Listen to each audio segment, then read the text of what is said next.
नमस्ते प्रिय साथियों, स्वागत है आपका एक और नई कहानी में। आज की कहानी है जाट और सुनार। कहानी पसंद आए तो लाइक शेयर जरूर कीजिएगा और चैनल पर अगर आप पहली बार आए हैं तो प्लीज चैनल को सब्सक्राइब कर लीजिए। एक गांव में एक जाट और एक सुनार रहते थे। उन दोनों में बड़ी गहरी मित्रता थी। एक बार जाट सुनार के घर गया। सुनार ने अपने मित्र की बड़ी आवभगत की। शाम को जब रोटी खाने का समय आया तो सुनार ने एक सोने की थाली में जाट के सामने खाना परोस दिया। जाट की जैसे ही उस थाली पर नजर पड़ी तो उसने मन ही मन सोचा कि ये थाली तो बहुत सुंदर है, बहुत ही महंगी होगी। किसी न किसी प्रकार इस थाली को अपना बनाना पड़ेगा। सुनार ने भी जाट की दृष्टि को ताड़ लिया। वो समझ गया कि ये इस थाली को जरूर चुराएगा। सुनार ने बड़ी चतुराई से एक काम किया। उसने उस थाली में पानी भरा और एक छीके पर उसको रख दिया।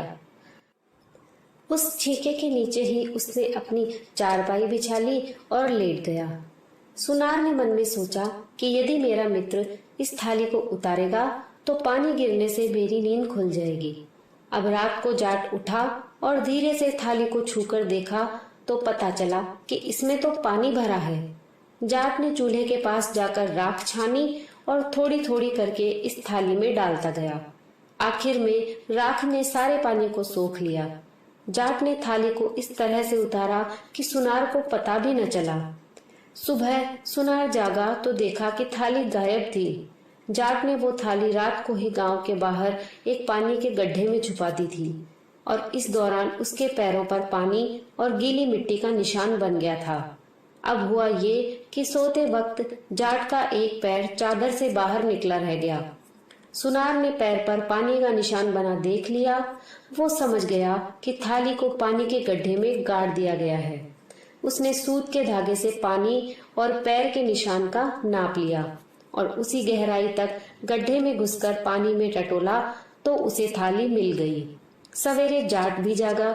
उसने सुनार से कहा, भाई अब मैं जा रहा हूँ। सुनार ने कहा, भाई कम से कम एक दिन तो और रुक जाओ, ऐसी भी क्या जल्दी है, कल चले जाना। जाट ने सुनार की बात मान ली और एक दिन और उसके यहाँ रहने के लिए मान गया। शाम होने पर सुनार ने उसी थाली में जाट को फिर खाना खिलाया। जाट उसी थाली को देखकर हैरान रह गया। उसने सुनार से पूछा, भाई एक बात तो बताओ, तुम्हारे घर पर ऐसी कितनी सोने की थालियां हैं? क्योंकि एक थाली तो रात को मैं चुरा ले गया था। सुनार ने कहा, ये वही थाली है, मैं उस गड्ढे में से निकाल कर ले आया हूँ जिसमें रात को तुम छुपा आए थे।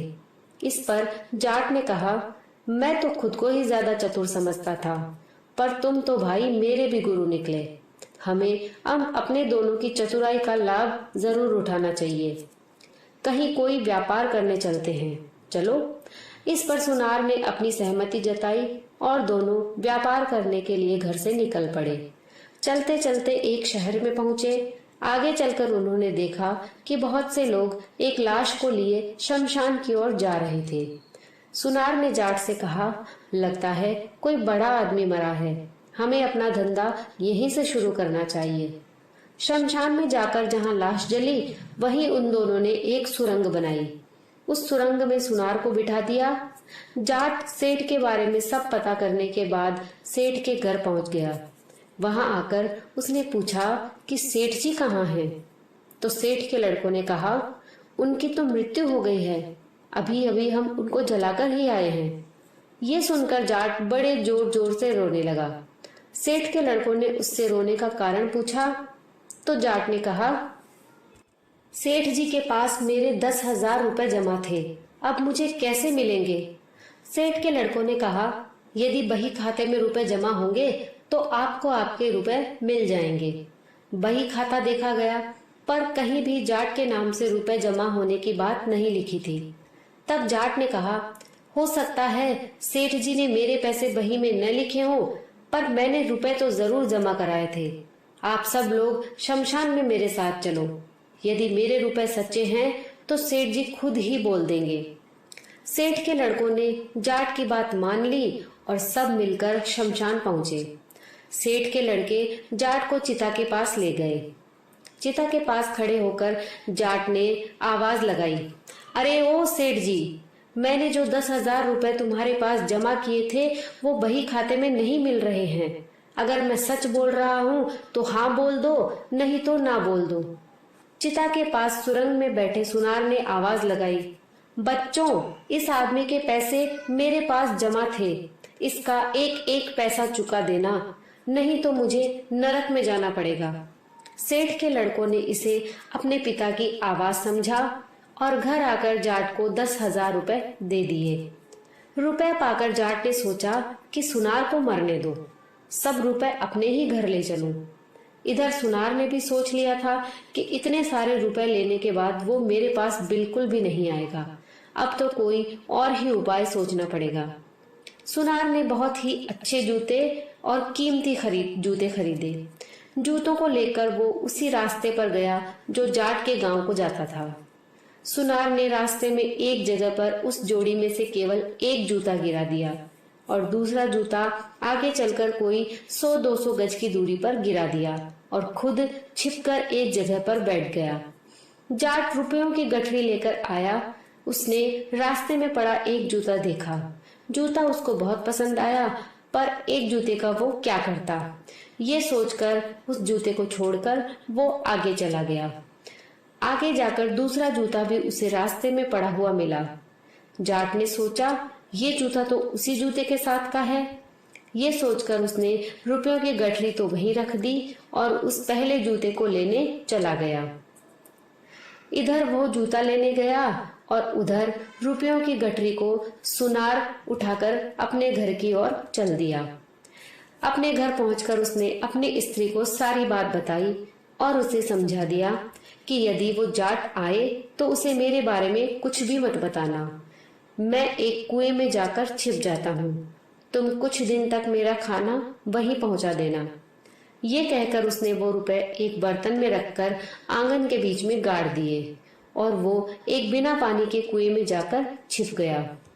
उधर जाट जब पहले जूते को लेकर लौटा तो वहां रुपयों की गठरी नहीं दिखी।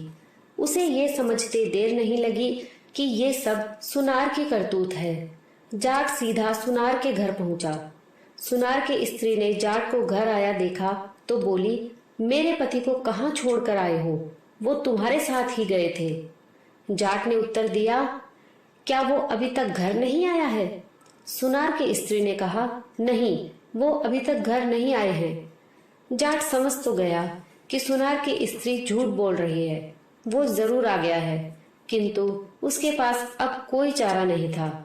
लेकिन उसने ये निश्चय कर लिया कि जब तक कुछ पता नहीं लगेगा वो वहां से नहीं जाएगा। सुनार की स्त्री रोज खाना बनाती, खाना लेकर सूखे कुएं में खाना देती और फिर दूसरे कुएं पर से पानी भरकर आ जाती।